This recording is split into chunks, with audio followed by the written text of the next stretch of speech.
a címe, amelyen most dolgozunk, Izzó szerelem, 1939-ben készült, Macskási Gyula, a magyar animáció atya rendezte. Az Izzó szerelem Tungsram Krypton Izzónak a reklámja, amely sokkolhatta a korabeli nézőket, hogy egy fekete-fehér film előtt ilyen szín kavalkádot láthatnak. Macskási Gyula életművének 2021-ben teljes restaurációja fog megtörténni, ez ennek egy pilot projektjének is tekinthető.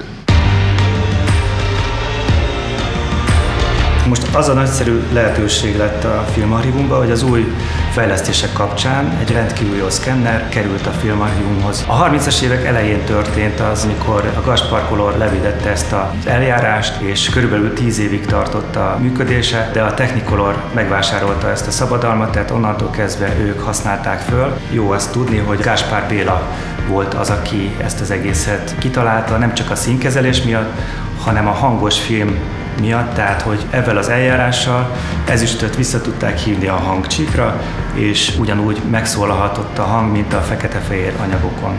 Jelenlegi filmnegatívok, azok 3 alapszínből állnak, amiből kikeverhető a többi piros, zöld és kék szín. A Gaspar Colorra igazából ez jellemző, mert hogy külön kezelte fekete-fehér anyagokra leszűrve, és ezért egy korabeli eljárással vissza tudta adni azt a fajta színminőséget, sőt talán még meglepően jobb színminőséget is, mint a jelenlegi anyagok.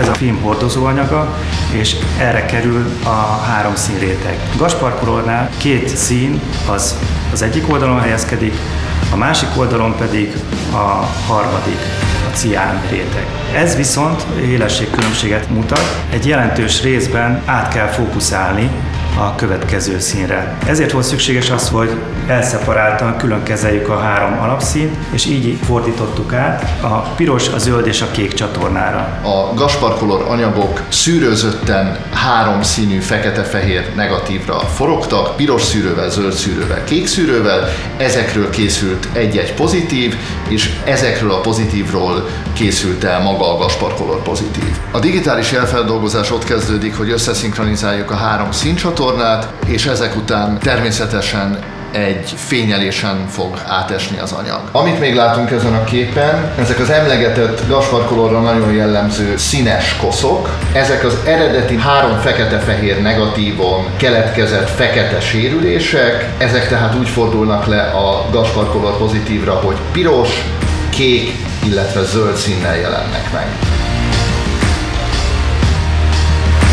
Színhőmérsékletében is, és valószínűleg élességében is nagyon közelít ahhoz, amelyet a korabeli nézők láthattak 1939-ben.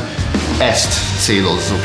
Ennek a megoldása 1 fokkal körülményesebb, mert 3 réteg között kell ugrálni, de pont ezáltal nagyobb fényelői szabadságom is van.